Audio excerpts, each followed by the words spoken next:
Good evening students, आप सबों का स्वागत है आज के ई क्लास में। आज हमारा टॉपिक है बिलीव और रीज़न, यानी कि विश्वास और तर्क। विश्वास और तर्क के बीच में क्या क्या समानताएं हैं और क्या क्या अंतर है, इसके बारे में आज हम लोग जानेंगे। मैंने पहले भी आप लोग को पढ़ा दिया था कि नॉलेज क्या है। ये आपके एक जो पेपर है नॉलेज एंड करिकुलम, उसी में है आपका विश्वास और तर्क के बीच में अंतर। तो सबसे पहला हमारा पॉइंट है believe is a state of mind, यानी कि विश्वास मन की एक स्थिति है। हम सब जानते हैं जो हमारा विश्वास है वो क्या है, एक हमारी मन की स्थिति है। हम मन की स्थिति कह सकते हैं विश्वास को, ये हम तक ही सीमित है। नेक्स्ट पॉइंट है based on personal thoughts stream, यानी कि व्यक्तिगत विचार धारा है। ये आपका विश्वास कुछ और हो सकता है, मेरा विश्वास कुछ और हो सकता है, तो ये इंडिविजुअल डिफरेंस है।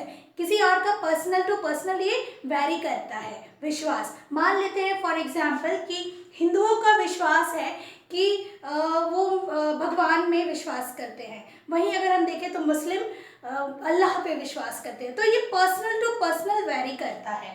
नेक्स्ट हमारा पॉइंट है नेचर ऑफ बिलीव इज टेमेंटिक, यानी कि विश्वास का स्वरूप स्थानीय है। ये एक लिमिटेड स्थान तक ही है।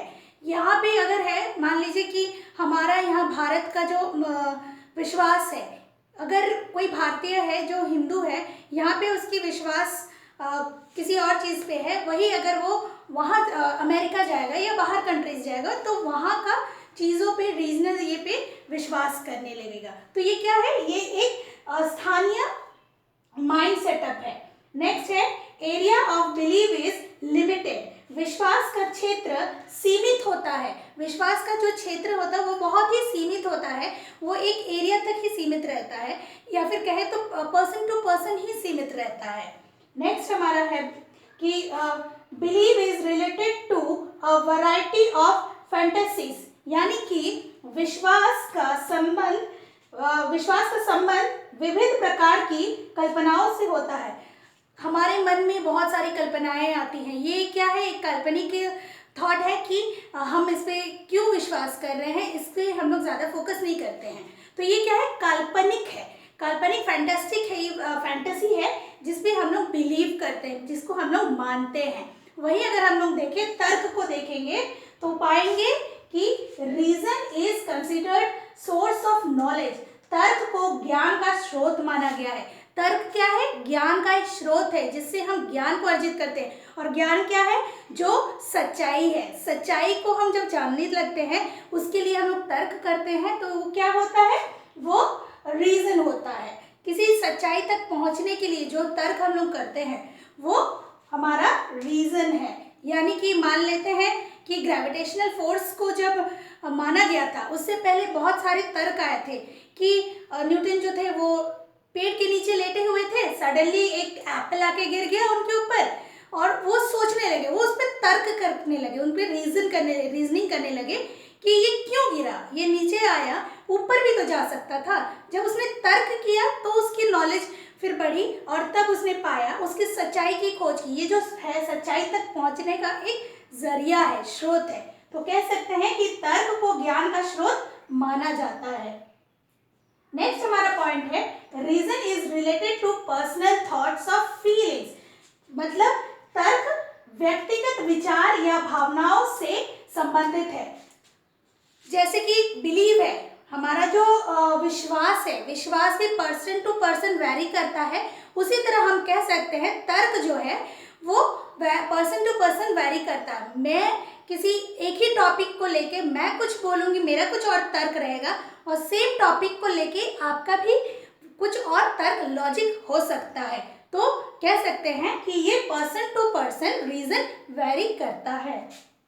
नेक्स्ट है reason is presented by linking to an event, तर्क को किसी घटना से जोड़कर प्रस्तुत किया जाता है। जब कोई घटना घटित होती है तब जाके उस पर तर्क किया जाता है, उससे पहले नहीं होता है। अगर अभी कुछ भी चीज़ होने लगे अचानक से तो उस पर तब तर्क किया जाता है, उससे पहले तर्क नहीं किया जा सकता है। तो कह सकते, इसको हम लोग मान के चलेंगे कि जो पहले घटना होनी ज़रूरी है, उसके बाद ही रीज़न उसका ढूंढा जाता है। पहले एप्पल गिरा, उसके बाद उसका रीज़न ढूंढा गया, तो हम कह सकते हैं उसके बाद उसकी तर्क हुई, बहुत जनों ने बहुत कुछ उसका बताया, रीजंस बताया, उसके बाद जो उसकी सच्चाई है वो सामने आई, और वो क्या था, वो नॉलेज था। नेक्स्ट हमारा है area of reason is limited. तर्क का जो क्षेत्र है वो सीमित होता है। तर्क एक जगह आके रुक जाता है, ये सीमित होता है।